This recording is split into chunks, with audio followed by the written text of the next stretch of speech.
I rise to apprise this august House of the key foreign policy engagements and initiatives taken by India since the budget session,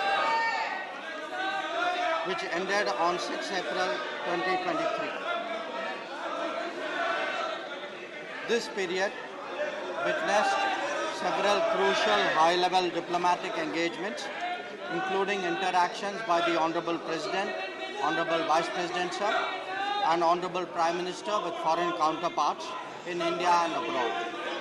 I myself visited a number of nations, as did our Ministers of State, and we received many of our foreign colleagues here in India. And through these efforts at multiple levels, we were able to advance our national objectives and interests in a volatile and uncertain world. In terms of the diplomatic engagements of the Honorable President, she hosted the King of Cambodia from May 29 to 31 on his state visit. This marked the celebrations of the 70th anniversary of diplomatic relations between our countries. Honorable President was the chief guest of the celebrations commemorating 150 years of the arrival of Indians in Suriname in June. She was conferred Suriname's highest distinction, the Grand Order of the Chain of the Yellow Star. Honorable President also visited Serbia in the same month. Honorable Vice President visited the United Kingdom on May 5-6 to attend the coronation ceremony of King Charles III. He interacted with various leaders, including the presidents of Germany, of Israel, and Brazil. He also met with Indian students and members of the diaspora. In June, the Honorable Vice President engaged his counterparts from Zimbabwe and Gambia in New Delhi and received the Deputy Prime Minister of the Democratic Republic of Congo. During this period, Honorable Prime Minister visited 7 countries. Bilateral visits were made to Australia, the US, Egypt, France, and the UAE. Prime Minister participated in the Quad and G7 meetings in Japan and co-chaired the 3rd FIPIC Summit in Papua New Guinea. He also hosted the Prime Minister of Nepal and the President of Sri Lanka in New Delhi. The official state visit of to the USA of Prime Minister Sri Narendra Modi ji from June 20 to 23 was only the second by an Indian Prime Minister. He was also accorded the rare privilege of addressing the joint session of the US Congress for a second time. In Washington DC, Prime Minister was given a formal state welcome at the White House. As a special gesture, the US government invited nearly 8,000 members of the Indian diaspora to visit the ceremony. Prime Minister held bilateral talks with the US President on June 22nd. President Biden hosted both a state dinner and a private dinner at the White House. The Prime Minister also interacted with several CEOs of tech companies individually, as also in a roundtable that was co-chaired with President Biden. He invited them to strengthen their presence and operations in India. Prime Minister addressed young entrepreneurs and participated in a skill and innovation meeting along with First Lady Dr. Jill Biden. Chairman Sir, the key outcomes of the visit were reflected in a joint statement as follows. 1. Both sides agreed to augment technology cooperation, especially through the Initiative for Critical and Emerging Technologies, ICET, focusing on artificial intelligence, semiconductors, space, quantum, and telecom. India was included as a member in the Mineral Security Partnership, which aims to accelerate the development of sustainable global critical energy mineral supply chains. 2. Under the Defence Industrial Cooperation Roadmap, the defence industries and startups of both countries announced their intent to engage in co-production and other activities. A US company, GE Aerospace, announced that they would manufacture jet engines in India through transfer of technology to HAL for our light combat aircraft indigenous production. 3. Indian Space Research Organization, ISRO, signed the Artemis Accord with the US National Aeronautics and Space Administration, NASA, for cooperation and civil exploration of outer space for peaceful purposes. NASA and ISRO announced that they would cooperate in human space flight and launch a joint effort to the International Space Station in 2024. Fourth, both countries resolved 6 outstanding bilateral trade disputes in WTO. And I stress, Chairman Sir, that this is very, very extraordinary through mutually agreed solutions. They agreed to strengthen collaboration between the respective SMEs and boost innovation linkages. 5. In the semiconductor domain, 3 US companies made announcements for building a semiconductor assembly and test facility in India and for training Indian engineers and workforce. This too, Chairman Sir, is a very important step. It will take forward the semiconductor mission that the Prime Minister is so deeply committed to. 6. In the telecommunication sector, both sides agreed to collaborate towards a bilateral trusted network, trusted sources framework, enable participation of Indian companies in the US RIP and Replace program, and undertake core and reciprocal pilot projects. India and USA also agreed to accelerate cooperation in green hydrogen and other emerging technologies. 7. To deepen the people-to-people ties, which are anchored in a 4.4 million Indian diaspora, the US announced its decision to open 2 new consulates in Bengaluru and Ahmedabad. This, sir, will have a big impact in easing up the issue of visas, which is a concern which is shared by many members of the House. India will take steps to operationalize its own consulate in Seattle later this year and identify locations for 2 more new consulates in the USA. 7. Both countries agreed to further strengthen higher education partnerships.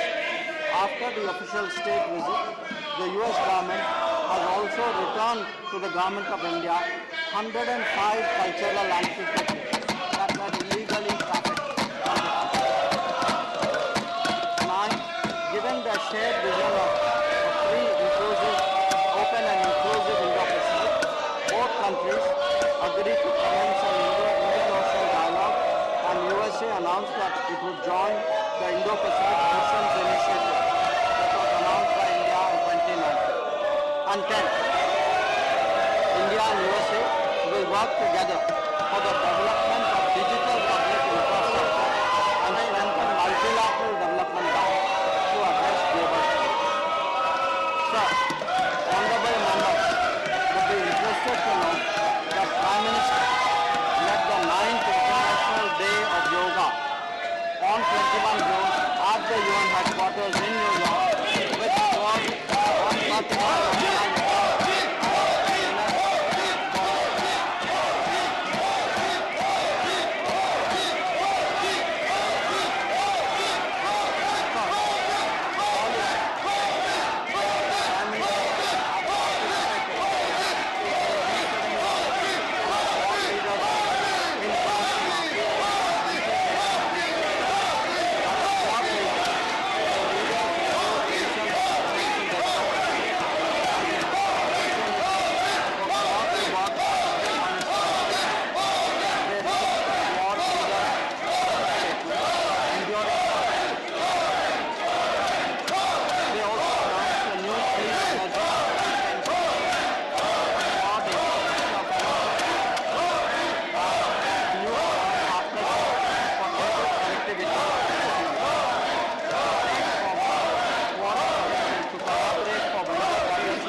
Summit on 20 May 2023. He held interaction with the presidents of Indonesia, South Korea, France, Ukraine and Brazil, the presidents of the EU Commission and the European Council, Prime Ministers of Japan, Vietnam, UK, Cook Islands, Chancellor of Germany and the US.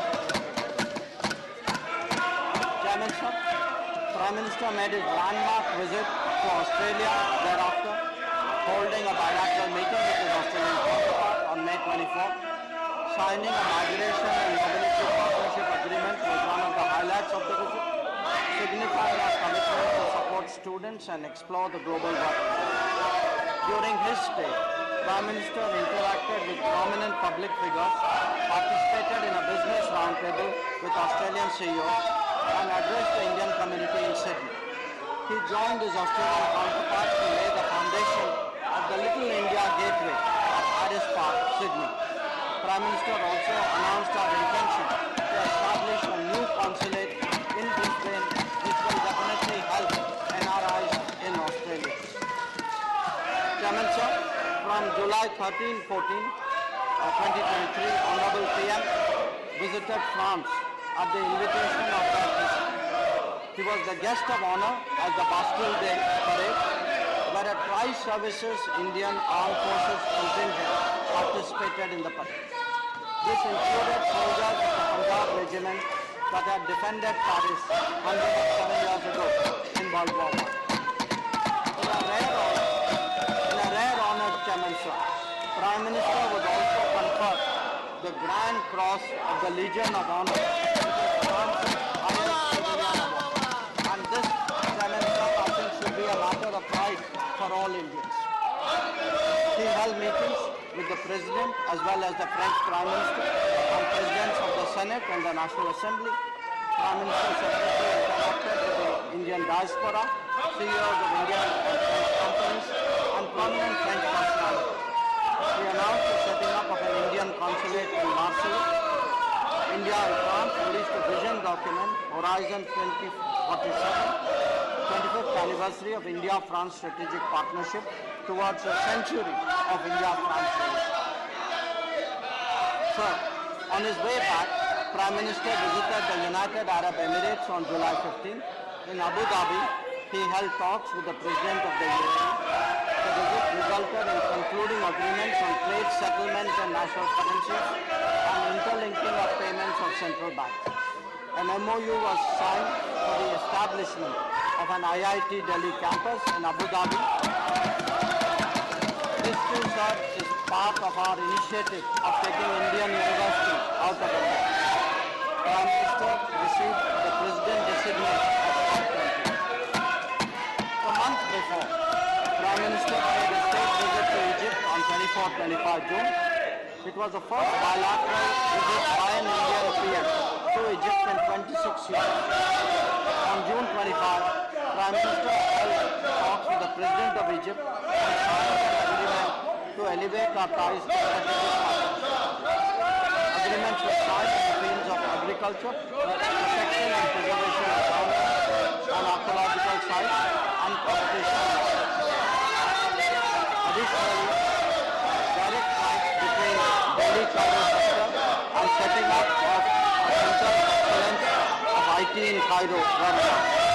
In a special ceremony, Prime Minister was conferred with the Order of Merit, the highest state honor. Another notable development in this period was India's co-hosting of the third summit of the Forum for Indo-Pacific Islands, FIPIC, jointly with Papua New Guinea on 22nd at Port Moresby. Prime Minister was received with exceptional warmth and courtesy by Pacific leaders, starting with his arrival, and sir, all honorable members had an opportunity to see that arrival for themselves on the television screen. He was conferred the Grand Order of Grand Companion of the Order of Logohu by the Governor General of Papua New Guinea, the Companion of the Order of Fiji by the Prime Minister of Fiji, which are the highest civilian awards of the two nations.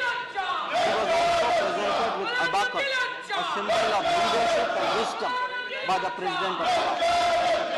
The main outcomes of the TIPEC summit were: 1. Launch of Sustainable Coastal and Ocean Research Institute story housed in Suva, Fiji. 2. Launch of the data warehouse for empowering Pacific Islands countries. JPEG, which hosts geospatial data and has been developed by ISRO. 3. Prime Minister announced an action plan to strengthen India-Pacific Island partnership. This included a 100-bed regional super specialty hospital in Fiji, setting up of regional IT and cyber security training hub in Papua New Guinea, Sagar Amrit scholarships, Jaipur food camps, SME development projects, solarization project for government buildings, desalination units for drinking water, supply of sea ambulances, setting up of dialysis units, creation of 24/7 emergency helplines, setting up of Jan Aushadhi Kendra abroad, and to make cost-effective and efficient pharmaceuticals available, and setting up of yoga. For the first time since joining the organization as a full member state, sir, Honorable Prime Minister hosted the SCO Summit, the Shanghai Cooperation Organization Summit, of heads of state in a virtual format on 4th July. The summit adopted the New Delhi Declaration and 2 joint statements on countering radicalization and cooperation in digital transformation. During the course of India's presidency, we successfully hosted 15 ministerial meetings, over 130 regular institutional meetings, and social cultural events with a key focus on secure, which is security, economic development, connectivity, unity, respect for sovereignty and territorial integrity, and environmental. Chairman, sir.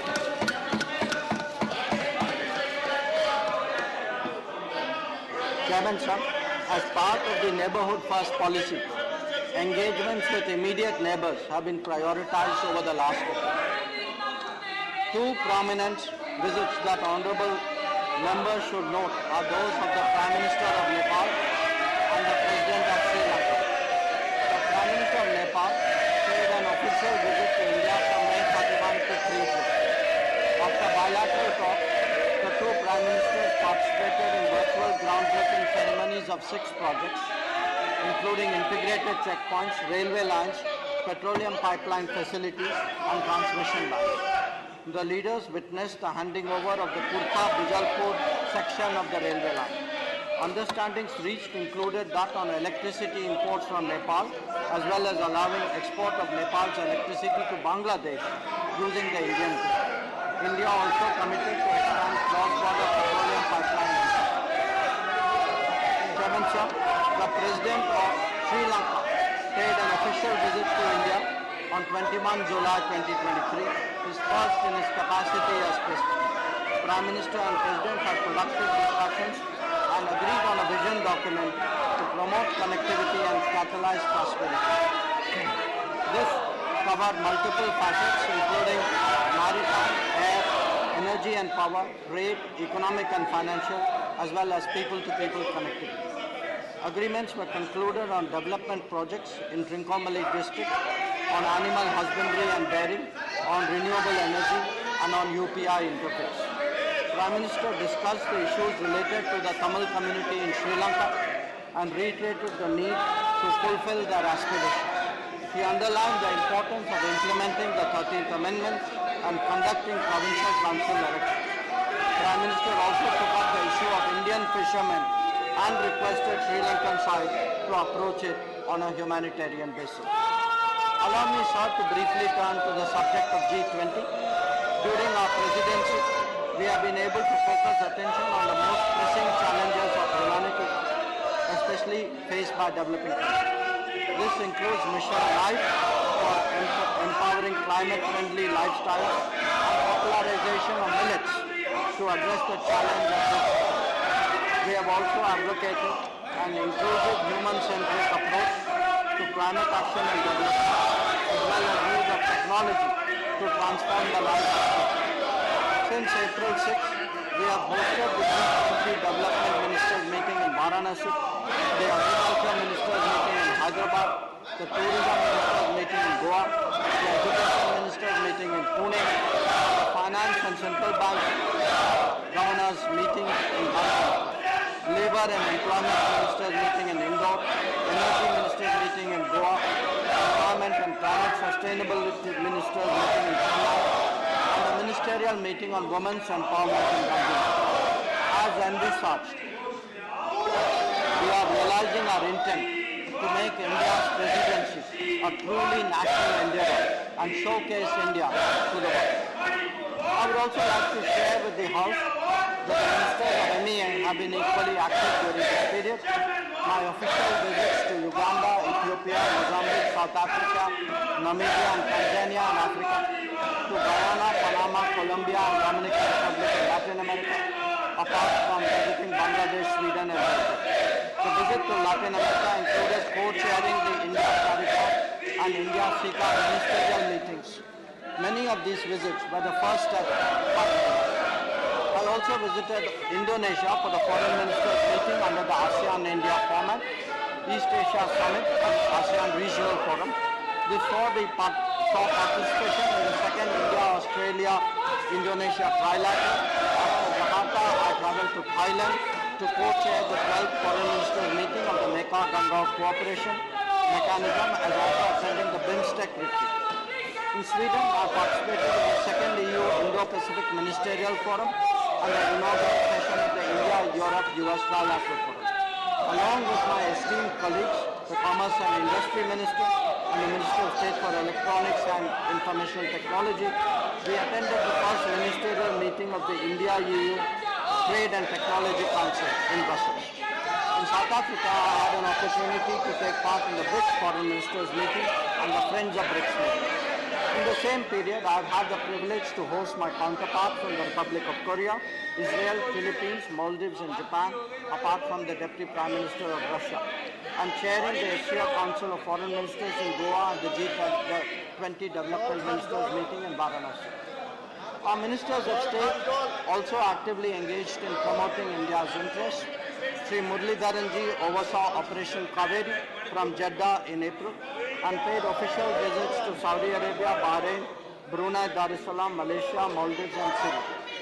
Srimati Meenakshi Lekiji visited Croatia, Slovenia and Northern Macedonia. Dr. Rajkumar Ranjan Singh ji visited Singapore and Fiji. During our interlocutions, we noticed a growing interest among our partners and business leaders to be part of India's growth story and engage in development partnerships. India's undertaking of greater responsibilities was widely welcomed and our views on key global issues taken seriously. We aim to realize the Prime Minister's vision to make India a leader in democratizing technology, a trusted geography, and an important part of our global supply. In our travels abroad, I'm glad to report, sir, that we are now seen as a credible and effective development partner. Our development partnership portfolio now spans 78 countries, and hallmarks of this project is demand-driven, transparent, empowerment-oriented, environment-friendly, and relying on a consultative approach. We have also been spearheading the promotion of digital public infrastructure and sharing best practices in digital governance, especially in the global south. Some Indian nationals were brought to Port Sudan from different conflict zones and then ferried to Jeddah using our Air Force aircraft and naval ships during Operation Kaveri, like Operation Ganga. We not only evacuated thousands of citizens, but helped people from many other countries.